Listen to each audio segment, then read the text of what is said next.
talking about that news. So I look forward to taking your questions on it. But first, I want to talk about President Trump's historic and incredible speech last night.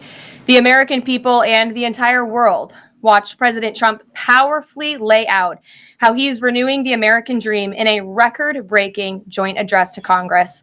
And Americans loved what they heard. According to a CBS YouGov survey, an overwhelming 76% of those watching approved of President Trump's speech last night. The president spoke about how he's taken more than 400 executive actions on his key promises. The expectations were high, and President Trump is exceeding them. According to brand new polling from the Daily Mail, President Trump has never been more popular as his approval ratings are reaching historic highs. More Americans believe America is headed in the right direction than the wrong direction. Everyday Americans love this president because he tells it like it is, no matter what, and he did that last night. President Trump level set with the American people on the economy and exposed how badly Joe Biden screwed it up by causing the worst inflation crisis in 4 decades. President Trump was honest about where we are while making clear that help is on the way. As the president declared last night, he will make America affordable again. We're also pleased to be joined by Commerce Last Secretary night, you Howard also Lutnick saw and White who House, motivates the president AI to work and so hard. Everyday crypto Americans, czar who David President Sachs, Trump shined a spotlight on two last very highly night in his respected speech. people. It's great. From Mark Fogel, Have you who guys President Trump was finally able involved, to and reunite David, with thank you his very much family for coming and his on. beautiful David 95-year-old is, mother sort of the after king being of- detained in Russia. of intellect To Peyton in that McNabb, world. whose heart-wrenching We have some good story people. motivated Today, President Trump Taiwan to end Semiconductor men is in women's announcing that they will sports. be investing And to Allison at and least Lauren $100 Phillips, billion the mother in and daughter and new sister of capital in the Laken United Riley, States over who the next President short Trump period of honored by time signing the Laken to build Riley Act to state-of-the-art ensure her semiconductor name will live on manufacturing forever. facilities. I think mostly it's going to In be other Arizona, amazing and which is surprise what I moments, understand, which is a President Trump honored the great life of state. Jocelyn I Nungare, like who was it because I brutally won it, murdered by illegal alien but I gang won members. most of them, actually. He ensured Jocelyn will never we be won it, forgotten by and we won renaming it a big. national The wildlife most refuge powerful in her AI home chips state in of the world Texas will be made to right honor here her in life. America. And in one of the And it'll greatest be a big surprise moments of percentage the night, chips made by DJ his company, Daniel, but, an incredible you know, they're 13-year-old based boy mostly who in is beating Taiwan. brain cancer, saw his And, dreams they're fulfilled far by and away the President Trump biggest. when There's he was nobody made even an close. This honorary $100 Secret Service billion agent. in new And investment finally, will go into after building nearly 4 5 years, cutting-edge President Trump delivered fabrication justice facilities for the in the families great of the state 13 American that heroes we who were just killed at discussed, Abbey Arizona, Gate and will in the create Biden-botched thousands of Afghanistan jobs, many withdrawal, thousands of which was jobs, one of the worst and humiliations high-paying in the jobs. history In total, of our today's country. announcement brings Taiwan President Trump Semiconductor announced that we have investments detained to Mohammed about Sharifullah, $165 the billion monster they've who started was responsible for that horrific among attack. the largest new And he was foreign direct delivered to Dulles investments in the Airfield United earlier States. this Apple, as you morning. know, made a On big his first day in announcement last office, week of President Trump's $500 national billion, and we have security some team others that have across announced. the We have federal many that government want to announce. prioritized intelligence But I don't gathering have to time to locate do all of this these evil announcements, I tell individual. you. But for you, I'm President doing Trump's the team announcement. shared This will intelligence with create regional hundreds of partners billions such of as dollars in Pakistan, economic who helped activity and identify boost this America's monster in the dominance in borderlands artificial area late last intelligence month. and beyond. Mohammed Semiconductors are confessed the to his backbone crimes of the related to 21st Abbey Gate and century other economy, attacks and in really, Russia and without Iran the as well to the semiconductors, there is Pakistanis. no economy. And U.S. law enforcement Powering officers everything traveled to from AI Pakistan to over the weekend, where automobiles to he advanced again confessed manufacturing. his And crimes to the we must be FBI. able to build the chips and As President Trump semiconductors said that we last need night, right here. this in killer will now American face the factories with swift American sword of skill and American American justice for labor. these atrocities right And that's here on exactly United what we're States doing. soil. As you Joe know, Biden Taiwan was pretty much responsible for this has botched a withdrawal, monopoly on that and he market. had 3 years to And I find think this pretty evil much is not a terrorist, term that's and he even didn't even appropriate. try They do to have get a the job monopoly, done. and But this is a President tremendous Trump move campaigned by on the most behalf powerful of company in and the grew world. very close to the Gold It's Star a matter families. of economic He promised them security. It's also a accountability. matter of And last national night, security he for kept his us. promise. And He at spoke the to those same Gold Star time, families yesterday Mr. ahead of Wei his will speech in an be incredibly able to heartwarming call diversify to and share have this incredible his, news. a And tremendous as President presence Trump in another asked in his place, speech in a last safe, very night, safe place. how And I could want to thank anyone Taiwan possibly be opposed Semiconductor to any for of this doing action that the he is taking? announcement. And I'd Well, like to apparently, ask the modern-day Mr. Wade to Democrat say a Party few words, could. if you might. And The I'd also behavior like of to ask Democrats Howard last and night David, you was could say a completely couple of words, but disgraceful maybe you should go and first. demonstrated how Right now, severely he's the out of most touch they important man are in the with the room. I'm American sorry, public. fellas. It Please. was the Thank you most very shameful moment in the history of presidential addresses in that beautiful chamber. And what was supposed to be a unifying moment for our country, Democrat members of Congress instead screamed at the President of the United States, who was just overwhelmingly reelected by their constituents, walked out of the chamber, and worst of all, they disrespected the American people. Democrats didn't stand to keep men out of women's sports. They couldn't even clap for a girl who got her head smashed in by a man on a volleyball court. Democrats didn't stand for an innocent and beautiful child who is surviving brain cancer. They opposed eliminating taxes on tips and Social Security. They didn't stand in favor of cutting taxes for hardworking Americans. They couldn't even clap for two mothers whose daughters were killed by illegal aliens. One of the only things that could get Democrats off their feet last night was cheering for Ukraine, not for America. Last night was a very clarifying moment for our country. The Democrats exposed themselves as the party of insanity and hate, the party that wants to put America last. They've allowed their Trump derangement syndrome to stop them from celebrating America and our people, and we will not allow them to forget that. And it's not just the Democrat Party. The mainstream media still doesn't get it. Last night, MSNBC's Nicole Wallace disgustingly looped in a 13-year-old boy with brain cancer into an attack on the president over January 6th. And CNN's first chyron out of the speech called it divisive. President Trump wasn't divisive. The Democrats were. And CNN was proven wrong by their own viewers, 69% of whom, in a post-speech poll, said they had a positive reaction to the president's speech. It's sad and frankly pathetic that Democrats and liberals in the legacy media continue to allow their hatred for the president to override their love for our country. But nevertheless, the president will continue to unify this nation through policies that are grounded in common sense and that uplift all Americans. We have an individual in our new media seat today, Mary Margaret Olohan, who is the Daily Wire's first ever White House correspondent. Congratulations, Mary Margaret. The Daily Wire was founded 10 years ago by Ben Shapiro. The Daily Wire now has over 1 million paid subscribers, a monthly network reach of 138 million, and has evolved into a leading conservative multimedia giant. They are now the 5th largest podcast network in the world and home to some of the top-ranked shows.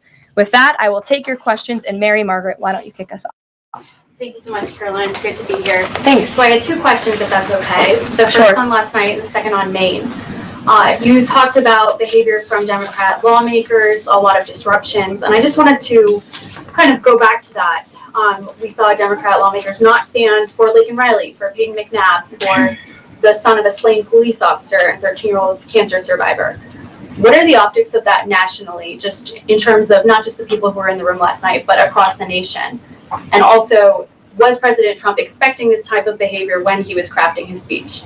So I gave a quote to one of the media outlets in this room yesterday that Democrats behaving like children would be the least surprising thing of the night. And unfortunately, that quote did turn out to be true. I think the president and everyone, frankly, was surprised by the Democrats refusing to stand for not the president's policies, because frankly, we expected that, but for the everyday Americans who President Trump was shining a light on their stories.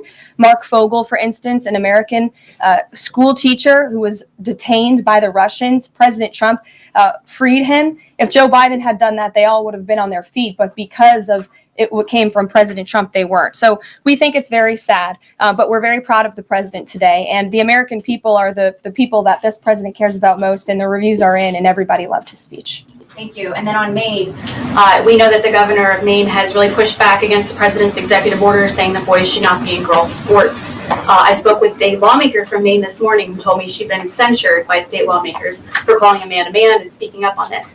What is the next move for the White House in this battle to protect the integrity of women's sports? Yeah, well, the Department of Education has sued the state of Maine. As you know, there's ongoing litigation. The president has made a commitment to ensure that states are being held accountable if they continue to allow men in women's sports, which he believes is an egregious violation of taxpayer dollars. And so that fight continues, and the president won't back down. Again, this is a common sense policy.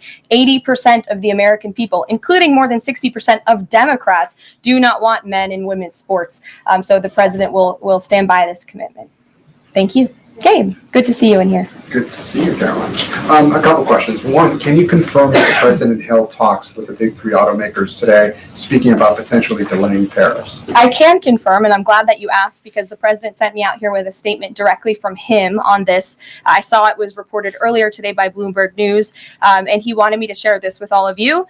We spoke with the big three auto dealers. We are going to give a 1-month exemption on any autos coming through USMCA. Reciprocal tariffs will still go into effect on April 2nd, but at the request of the companies associated with USMCA, the president is giving them an exemption for 1 month so they are not at an economic disadvantage. So the three companies that he spoke to are Stellantis, Ford, and General Motors. They requested the call, they made the ask, and the president is happy to do it. It's a 1-month exemption. And the president just posted on social media that he had spoken with Prime Minister Trudeau. He says he's not satisfied with what the Prime Minister has said when it comes to fentanyl, but less than 1%, as you know, less than 1% of the fentanyl seized last year was in the northern border. What else does Canada need to do? Well, the president did just put out a statement on his call with the governor, Justin Trudeau, as he calls him, of Canada. And he said that he was not pleased, as you said. He said it's not good enough. He told Prime Minister Justin Trudeau that directly. The call ended in a somewhat friendly manner, as the president said, but he's not going to stop standing up for the American people. And to answer your question directly, when it comes to fentanyl, for the last 4 years, unfortunately, our neighbors to the north and the south, Canada and Mexico, respectively, have allowed America to be a dumping ground, not just for illegal aliens, but for illegal, poisonous, deadly fentanyl, which is now the #1 killer of young people in this country aged 18 to 34. Through the northern border in Canada, in last fiscal year alone, there was enough fentanyl seized to kill 4.8 billion people. And that number is up 2,050% from 2023, the year before. So there's been more than a 2,000% increase in illegal fentanyl seizure at the northern border. Why? Because Canada is allowing that fentanyl to come to the United States. The president sees these numbers. He thinks about the lives that are lost. And everybody in this room, I'm sure, everybody watching at home, everybody across the country knows someone in our lives who has been killed at the hands of this deadly poison. There needs to be repercussions for that. The president feels very strongly about it. Caroline, respectfully, it's just 43 pounds that were found last year. That's less than a carry-on suitcase. Is that a lot of fentanyl compared to, say, Mexico? The vast majority of the fentanyl is brought in through Mexico, not Canada. So what else does Canada need to do? Well, I just told you, last year alone, there was a 2,000% increase in illegal fentanyl.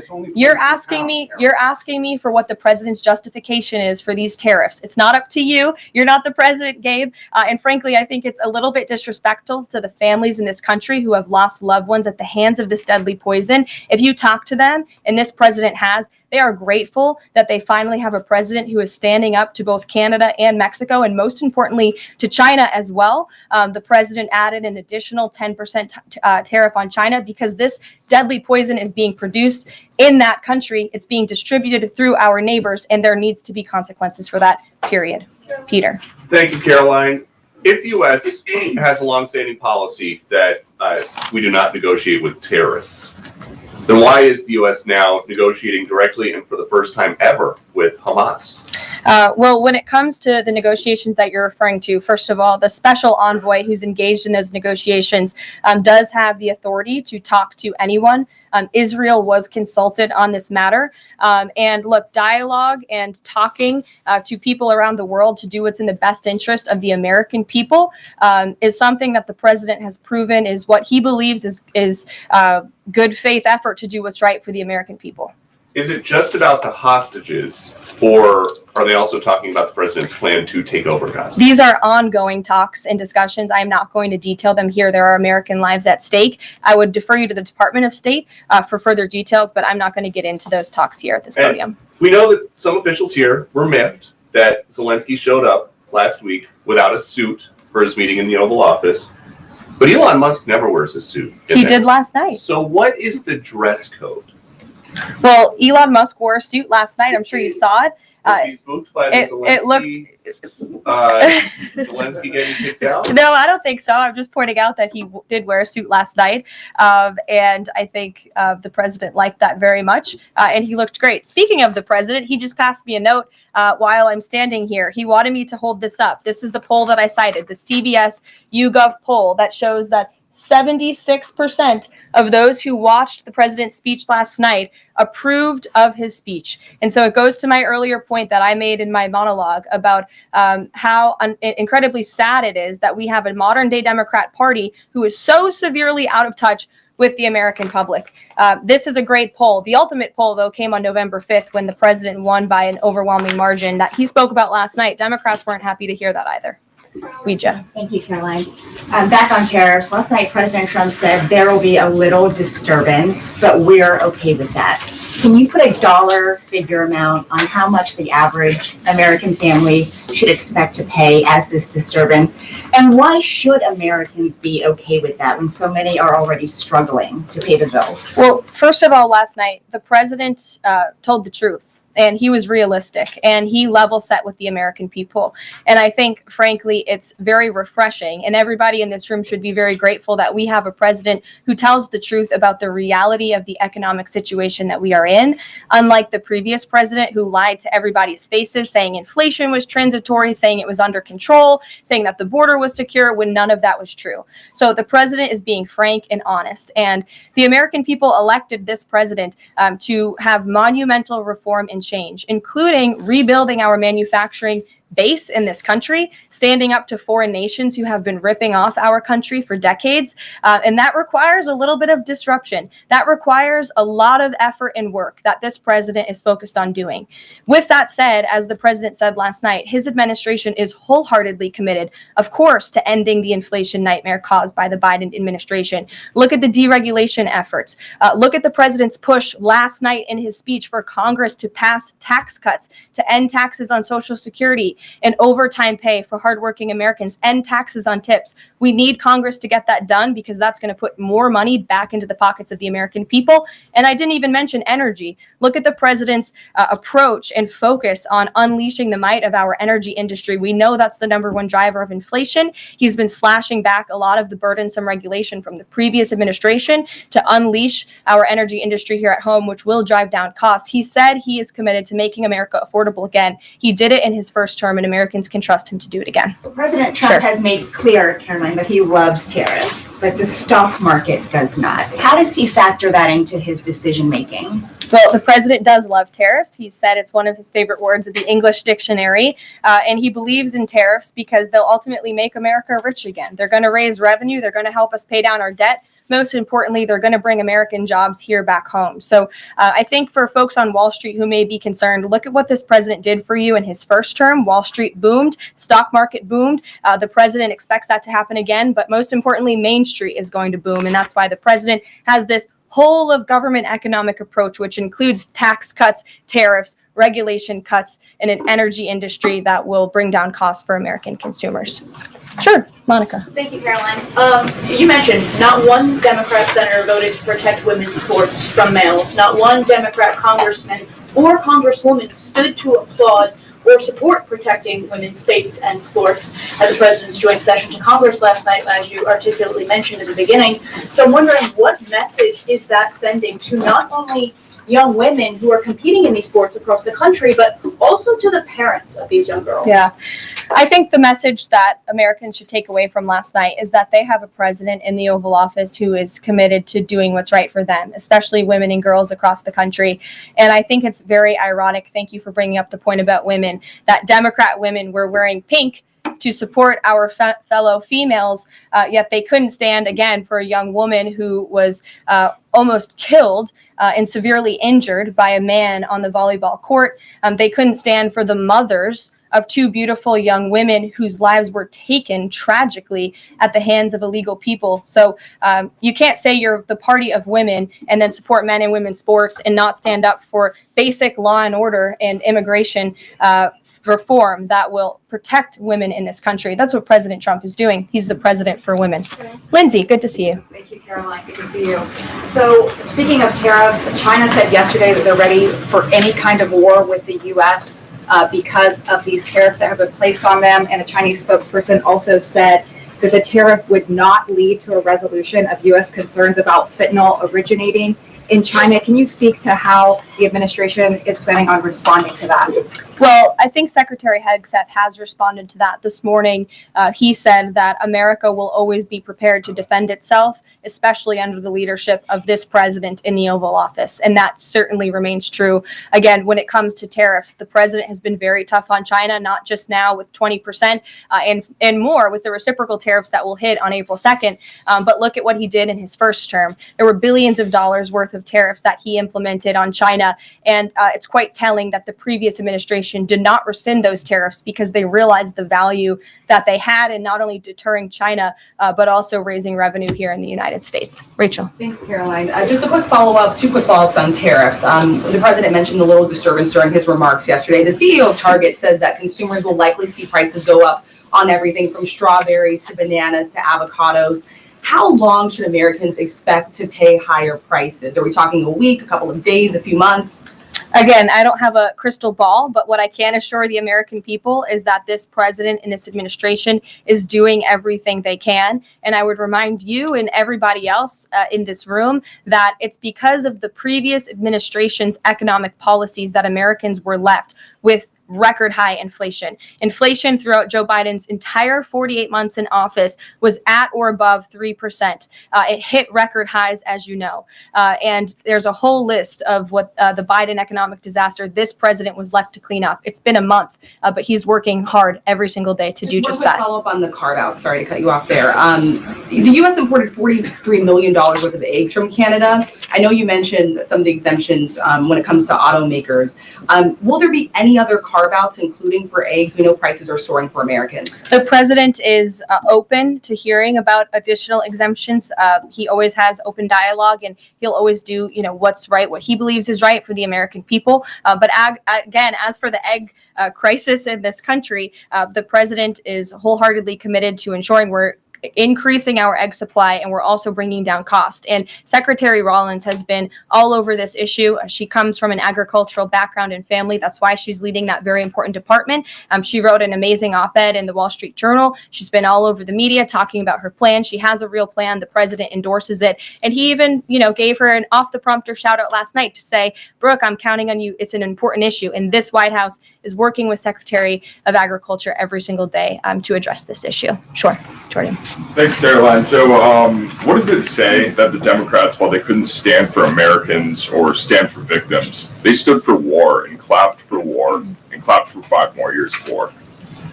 Yeah, the president addressed that last night, I think, when he called out Senator Elizabeth Warren and said that, again, as I said in my opening speech, very telling that the Democrats refused to clap for American people and American interests and American priorities, but they did clap for the country of Ukraine, which, by the way, the president's working very hard to end that war. So Democrats should be applauding him for actually doing something about it. Follow up on that if I can.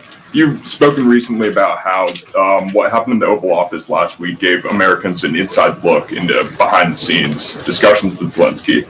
Is this how he treated Joe Biden and just treated him disrespectfully and received billions of dollars? Well, it's a very interesting question. I don't know if anybody in here asked my predecessor who stood at this podium about that, but there was a report from NBC News that President Biden also got increasingly frustrated with President Zelensky when he was handing out blank checks and President Zelensky kept asking for more. Joe Biden was quite frustrated with that. So again, as I've said repeatedly, Friday revealed the frustrations that this administration has had in closed door negotiations with the Ukrainians. However, President Zelensky did put out a statement yesterday, which we believe is a positive step forward. And National Security Advisor Mike Waltz has been talking to his Ukrainian counterparts. And so we're in the midst of this, and we'll see what happens next. Caitlin. Thanks, Caroline. I have 2 questions. One on the reprieve that is being granted to these 3 automakers for 1 month on the tariffs on Canada and Mexico. How did the president settle on 1 month? The reciprocal tariffs will go into effect on April 2nd, and he feels strongly about that no matter what. No exemption, so that's where the 1 month comes from. Does he expect them to be able to shift production within a month? He told them that they should get on it, start investing, start moving, shift production here to the United States of America, where they will pay no tariff. That's the ultimate goal. And on the conversations between the White House and the Ukrainians and the letter that President Trump revealed last night that he got from President Zelensky, Director Ratcliffe said today that the president has paused also intelligence sharing with Ukraine. Is that temporary or is that permanent? I believe what the National Security Council told me in regards to that was that they paused or they are reconsidering the funding for Ukraine, as you saw, the pause on the funding. As for intelligence matters, I would refer you to either the National Security Council or the CIA as But well. they're considering lifting or reinstating the military aid going to Ukraine, which they paused. Again, it's a pause for a review. Follow up on that. Sure. The president read parts of the letter that he received last night from President Zelensky. Can you give us a sense of when President Trump now plans to sign that minerals deal after receiving that letter? Those talks are happening as we speak. I just saw the National Security Advisor. He's working very hard on it. I believe he was going into the Oval Office to give the president an update on where this stands. But again, the president is committed to a peace deal. He wants to see this war end. And I think that President Zelensky's message, which he also shared on X as well, is a positive sign in the right direction. The president also said that the United States was reclaiming the Panama Canal. Mm-hmm. The president of Panama this morning, or at some point today, said that President Trump was lying. Wanted to get your response to that, and also curious if the president had a reason for not specifically mentioning BlackRock last night when he was praising the company that is buying canals or ports around the Panama. Yeah, I'm not sure if Panama has seen what's going on with their own canal, but as you just mentioned, BlackRock is now interested in investing and taking over the two ends of the port, which is very important because the president was very vocal several weeks ago about the need to ensure that China is not controlling the Panama Canal. This is a very important place for the United States of America. We also saw that the Panama Canal lifted fees on our U.S. naval ships that are going in and out of the canal. That's a win for the United States of America. And the president will continue to ensure that the Chinese government, the CCP, cannot be infiltrated in the Western Hemisphere and certainly not in the Panama Canal, which is a very important place for our country. Dasha. The president continues to call the Prime Minister of Canada, Justin Trudeau, Governor of Canada. I'm curious what he means by that and if there are any plans that are moving forward with trying to make Canada the 51st state. And I have a follow-up on the economy as well. Sure. Well, the president put that in his True Social account. Or his True Social post earlier today.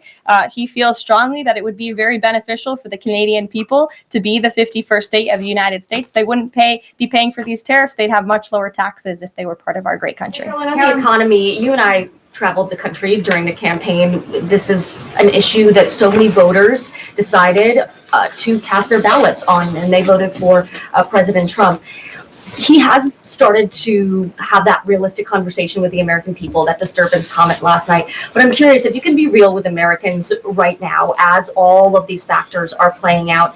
Are things potentially going to get worse before they get better? Look, I've now been asked and answered this same question just given to me in different verbiage of 3 different times. And I will answer it again in an effort of transparency to the American people because this is an important issue and the American people, this president understands that it is. And again, that's why in his joint address to Congress last night, he addressed this issue with a realistic and honest approach. He talked about what this administration is doing to unleash American energy and to make America affordable again. And this administration is wholeheartedly committed to doing it. And I would remind the American public that the first term record of this president speaks volumes. That's why they reelected him, because they know that he can fix our broken economy. And it's very, very broken from the previous administration. Stephen. Thank you, Caroline. I've got 2 questions, one on press access, the other on fentanyl and tariffs. Sure. On press access, your predecessor, Karine Jean-Pierre, who presided over many novel press access restrictions, criticized the recent changes to the press pool made by your office. She said in an interview, quote, what we're looking at is what North Korea is doing. What's your response to that? And can you say anything to allay concerns that unfavorable coverage will be punished in this new press pool system? I think that's the same individual who said from this podium numerous times that the commander-in-chief was mentally and physically up for the job, which we knew was a lie. Many people in this room knew it was a lie. Many of you were admonished for asking questions about that truth. So when it comes to truth and transparency, this administration, this White House is setting the example. This president is taking far more questions than his predecessor, Joe Biden, did on a daily basis, and that will continue. And on fentanyl and tariffs, fentanyl produced largely in China has killed 334,000 Americans over 5 years. According to CDC data, that's about 1 in every 1,000 Americans. President Trump has cited this for applying new tariffs to Canada, Mexico, and China. But in addition to China's talk about being ready for any kind of war, they said yesterday, the foreign ministry said that, quote, the fentanyl issue is a flimsy excuse to raise U.S. tariffs, and, quote, U.S., not anyone else, is responsible for the fentanyl crisis. So what's the response to China that the talk of fentanyl is just an excuse for tariffs? And what does that say about the resolution? Well, of course, the country that is getting very rich off of distributing this deadly poison to American citizens is going to say that. Again, the president knows where the American people stand on this issue. Fentanyl overdoses. Dasha brought up all of us campaigning all across the country. They talked about inflation. They also talked about the border, the illegal immigrants that we're pouring through, but also these deadly drugs. And again, the president keeps in mind those families every single day when he is making these tough decisions. But it's a necessary decision, and he's no longer going to allow the United States of America to be a dumping ground for illegal immigrants and for illegal drugs that are killing our nation's people. This is the #1 leading cause of death in our country, and there needs to be action taken to ensure that cannot continue. Thank you very much, guys. We'll see you later. Thanks, Caroline.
This is Brannon House Live. Whether the issue is law, science, economics, history, family, social issues, education, religion, government, or national security, Brannon brings the issues of the day into clear focus through the lens of a Judeo-Christian worldview.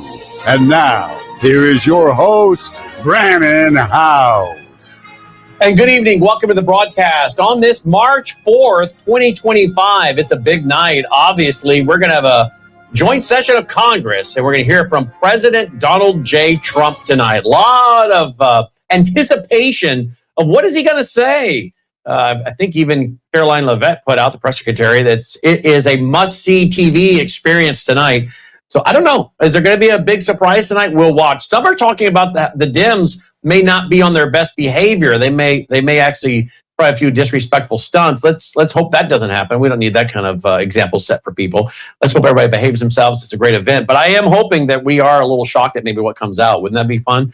All right, we cannot dilly-dally here, folks. I've got to go right away to Congressman Glenn Grothman of the 6th District of Wisconsin. He's also going to join us right after the speech. And then Leo Holman is going to join us. We'll do some chit-chatting and then go to the speech. Hey, tweet, text, email, Facebook, Getter,